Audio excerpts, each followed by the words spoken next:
a bit different in the camp here today? A bit of rivalry there? Yeah, look, they're very cocky, and they show that with just how they act and how they walk around. But look, I'm just here to do a job and to get it done as best as I can, and that's to win this fight on 26th of August. You touched on that. You rocked up here in a suit. Did not? Yeah, look, I feel like there's got to be some professionalism around the sport, and dressing well for the occasion, I feel like, is just a part of it. And if he comes and dressed in a tracksuit, I guess that's up to him. I guess, yeah, I don't know. It's a weird one for me. Jeff, tell us about your views on Tim getting this fight and why he got this fight. Look, Tim only got this fight because of his last name.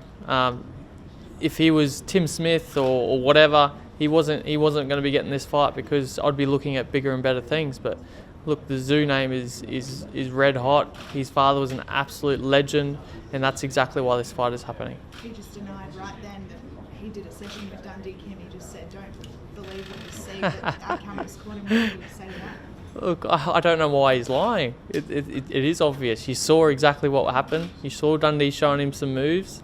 I was very shocked and frustrated with that, but I'm not going to let it affect me for this fight, and I don't understand. I don't think he's going to get too much, because my style is so out there that I'll change things left, right and centre. You've got a former Cowboy now in your corner though as well, don't you? Yes, I do. I have Chris Muckett in my corner. He's an absolute great bloke.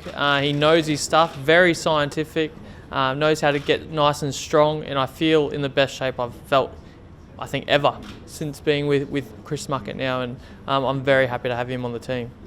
When you go from the launch back in April to now, we have been talking about how there seems to be a bit more spite in it. Would you say that's a reason why there's a bit more spite in it?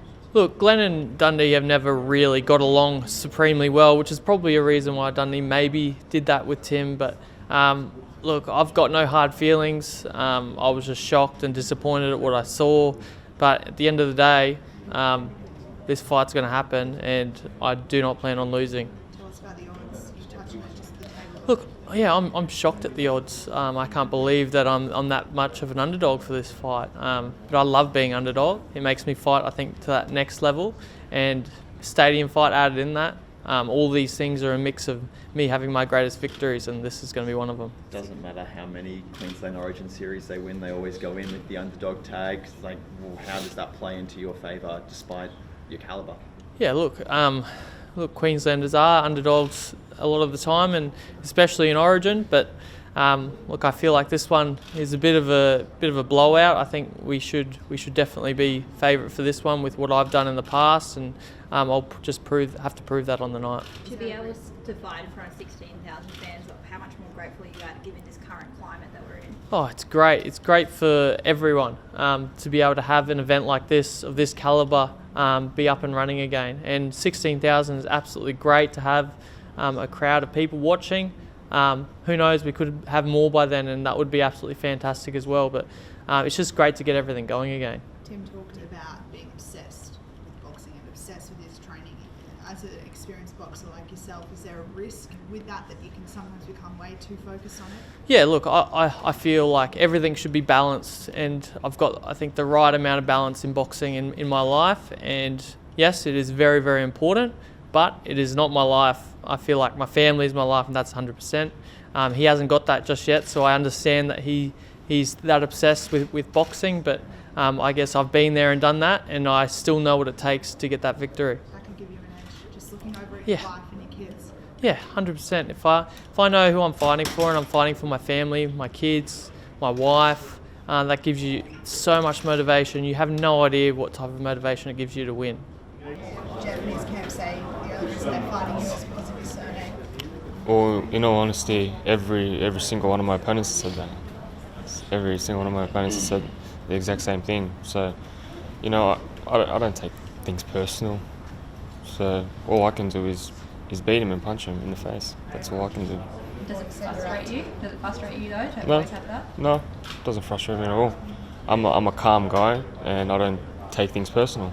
You've always said you're out to kind of make your own name and not follow your kind of father's shadow or anything like that. Do you think a win over Jeff would probably solidify that? Well, I am doing that. I have been winning, and I'm headlining my own events. So what I've been doing is completely fine. What I've been doing is good. A win is just another step closer to where I want to be. And I guess just on the fight, they want to have you out and knock out by 5th or 6th round. You can't really given a prediction yet. What is the prediction? What do they say? They're gonna knock me out around 5. By round 5 or 6. That's what they've been We'll saying. see. We'll see. Do you have a prediction on the fight? Oh, I'm gonna win.